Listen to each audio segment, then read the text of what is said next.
I'm attempting to create a new world record. The longest time in which one has written a short story every day. Why am I doing this? Don't ask me. Anyway, hope you enjoyed today's instalment.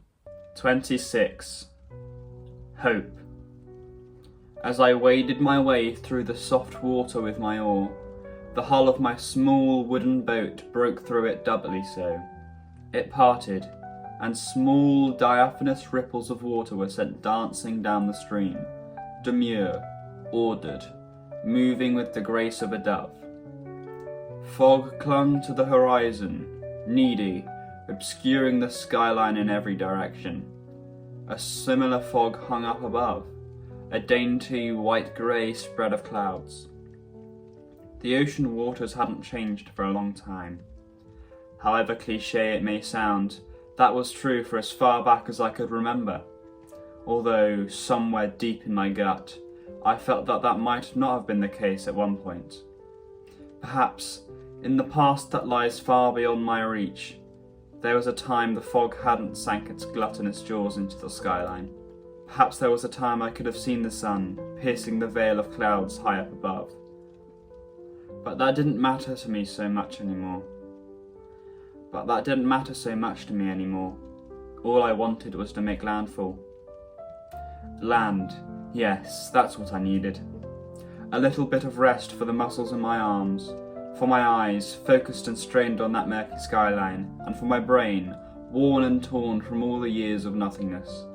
All the years of endless sea, stretching in every direction, almost maliciously.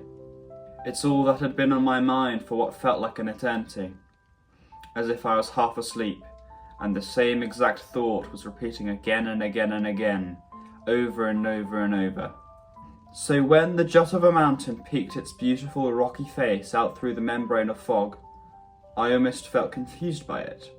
Sudden confusion, leaping joy, spitting ecstasy, a million billion sensations all erupting like fireworks simultaneously in my chest, mixing, convulsing, almost overwhelmingly. I fell to my knees, clutching at my chest through my shirt. I had made it. I got up, with that explosive, vigorous amalgamation of sensations darting away from my torso and into my legs and my arms. I began to drag my oar through the waters once again, with harsher strokes this time, fevered strokes, ones that pushed back hard enough against the desperation in my arms that sweat began to form on my forehead. But I kept moving. I had to. The sea around me had cascaded into ripples, almost like a storm. The demure, ordered grace of it all had descended into a million whirlpools of madness in my wake. I continued, my eyes fixed on the place where the fog had parted by the will of the mountain face, intent on the stark beauty of it amidst the grimy, murky grey all around. It felt like another eternity, built upon the foundations of the uninspired, empty one that I had just left behind, before I got close enough to the mountain to see any more. And my, did I see more.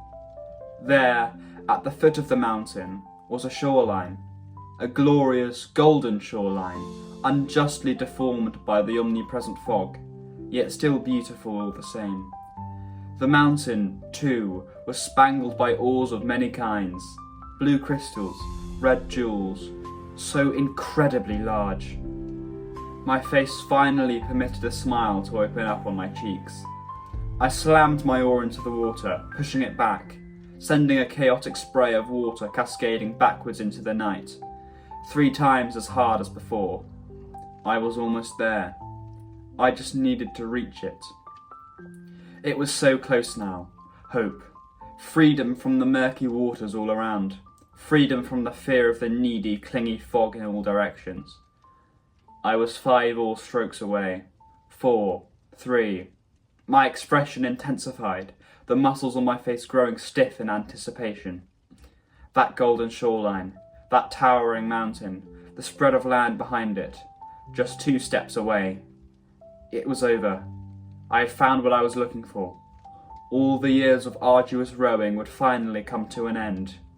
In just one more stroke,